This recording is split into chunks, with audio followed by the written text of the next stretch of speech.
Hello everyone, I am Saudashing, a wanderer who loves cultivating immortality more than the mundane world.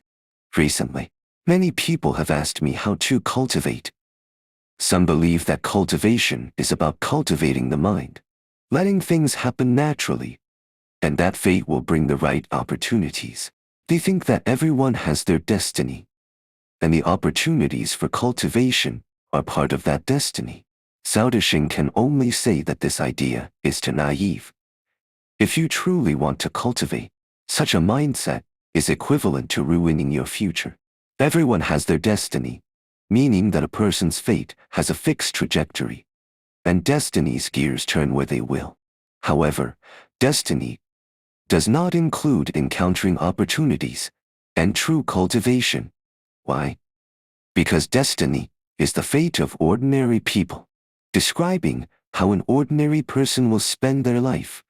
When someone receives opportunities and steps into true cultivation, their worldview, and ending are no longer on the path of ordinary people. They are no longer bound by destiny. The destiny system cannot foresee things beyond its realm. If a stronger energy than the destiny system intervenes in a person's fate, even strict rules like karma and reincarnation are insignificant in the face of absolute energy, and a person's fate can be changed. Of course, the true cultivation I speak of here absolutely does not include reading books, self-delusion, or believing one is naturally connected to the gods or spiritual energies. For example, many people have had their fortunes told and can see from their birth charts why they like metaphysics or why they have faced so many hardships. This is within the destiny system. Marketplace cultivators can also see these destinies in their birth charts, showing why they seek cultivation. These events are influenced by mundane energies and karma. But when someone steps into true cultivation, looking at their birth chart becomes meaningless. Their goals are beyond the chart, and their ability to avoid misfortune and seek fortune surpasses that of ordinary people. What use is the birth chart then? In other words, when a person is still under the influence of mundane energies, they are subject to the calculations of mundane destiny. When someone begins to gain positive energy and steps into true cultivation, their personal outcome depends on their efforts and decisions. So, if you think cultivation is just waiting for destiny to arrange the right opportunities, you will never find the true path of cultivation. Next, let's talk about what true cultivation is. True cultivation first involves your physical body continually accumulating energy, and it must be positive energy that you can verify. For example, your health improves, depression disappears, your mind becomes clearer, you gradually become sensitive to energies, and your appearance changes. It is not about unexplainable supernatural forces. Marketplace cultivators often end up in a miserable state because they cannot discern who is behind the energy they contact. They arrogantly believe that merely invoking the names of gods or ancestors will bring them personal guidance. Moreover, most cultivators like to use morality to bind the gods. They think gods are kind and, because they are suffering and sincere, the gods must help them. They believe doing good deeds will bring divine protection. However, goodness is not a merit, and evil is not a fault. What you consider good may mean nothing to the gods. Most people approach cultivation with a childish attitude, which will never lead to success. Therefore, cultivation must rely on finding pure energy. Pure energy exists only at specific natural energy nodes. You need to find these nodes and use them on yourself to enhance your aura, abilities, and wisdom, and to change your destiny as an ordinary person. This is true cultivation. Without energy, you can achieve nothing. Without energy, you are not truly cultivating. Understand? Some medicines say they are also practicing, going into nature to absorb energy. Do you really think positive energy is scattered in the air, like petals by a celestial being? Do you think you can receive it by mere thought? Do you know that as soon as a temple is built in the mountains, ghosts, monsters, and demons from miles around will flock to it? Nature is also a mix of good and bad. Without someone introducing you to natural energy, who will care about you? Who has ever achieved enlightenment by suddenly rising from fog? Supernatural energy can be good or evil. Many who develop abilities cannot even distinguish whose energy they are using, thinking themselves to be geniuses. But they are merely being exploited. As they grow older, their spirits become depressed, and their bodies filled with illnesses. Escaping this energy becomes almost impossible if someone has not personally visited nature and communicated directly with the holders of natural energy. Any supernatural power they contact is bound to be impure, even if you believe it to be positive, or if you think you uphold positive thoughts. It is not truly positive. Respecting the rules makes one genuinely positive.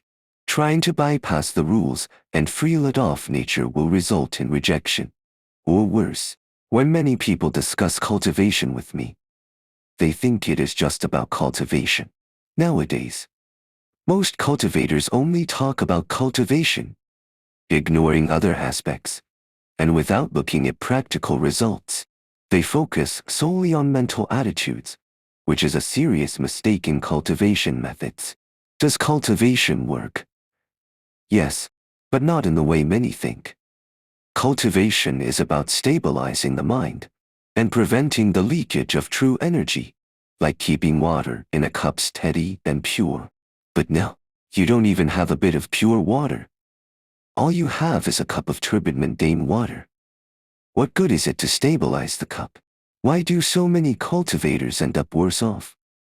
Because they are all trying to stabilize their cup of turbid water, refusing to let go. Eventually, powerful entities intervene, causing hardships to shake their cup of turbid water, reducing their mundane energy, leading to worsening physical and mental states. This forces them to realize that their previous methods are futile, compelling them to let go and seek the true path of cultivation. This process is called awakening. Negative entities might get more refined through this process than so-called cultivators.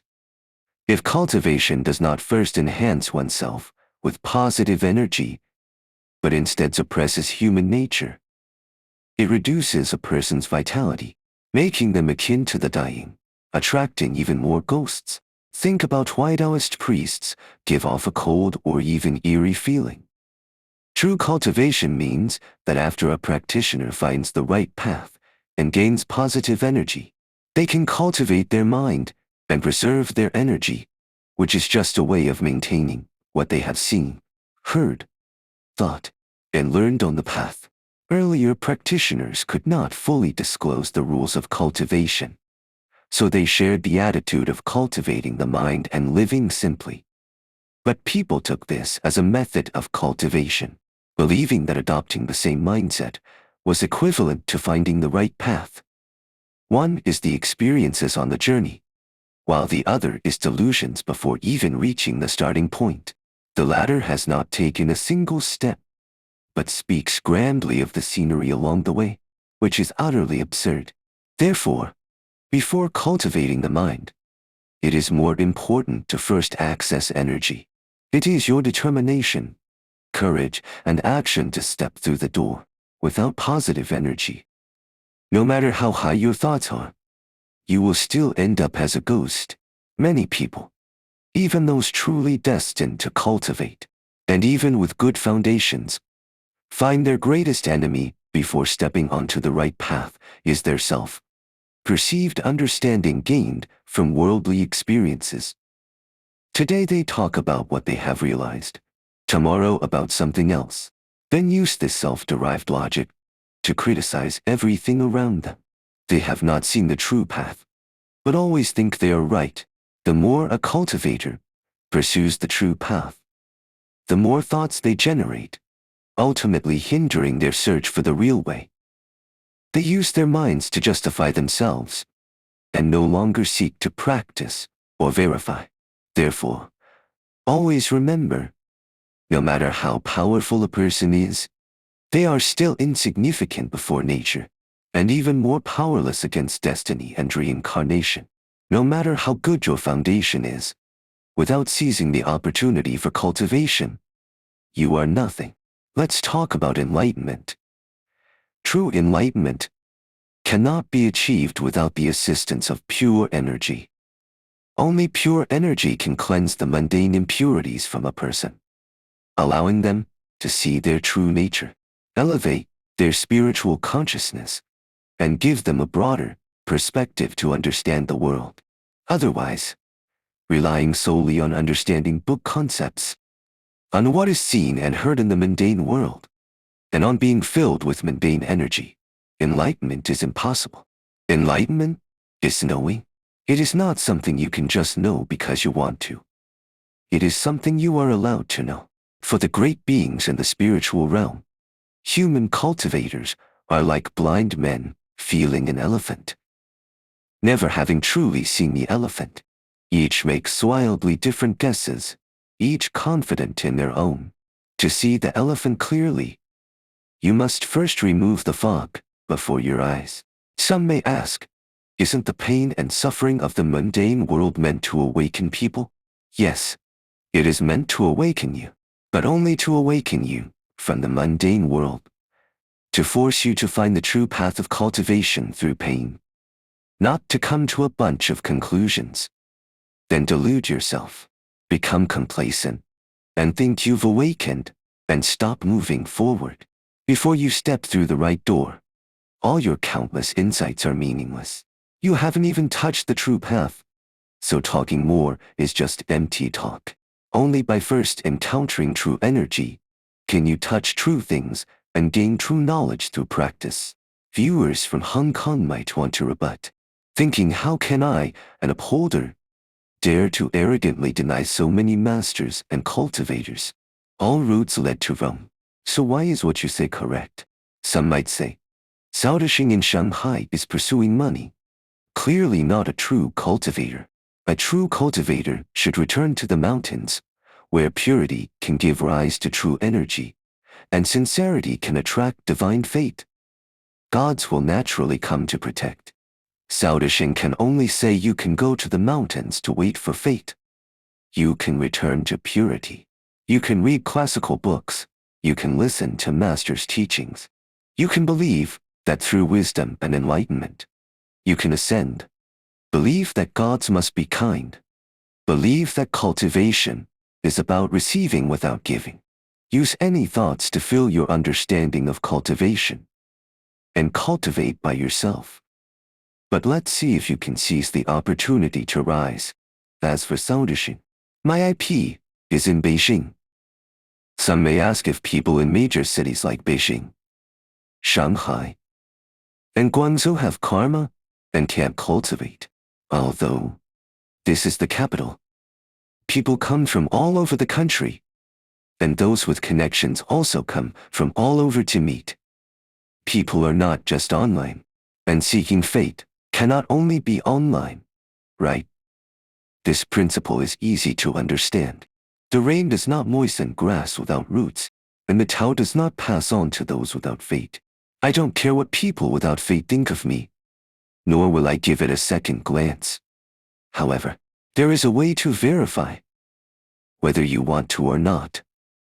It will manifest on you, as I said earlier, as long as you haven't found the true path. Hardships will continue to descend on you, making your situation worse, forcing you to continue searching for the path. So, no matter what you believe now, whether you are an ordinary person or a master, hardships will prove whether your path is correct, and you will know personally. When the tide goes out, you will see who has been swimming naked. I am Cao Dexing the cultivator. See you next time.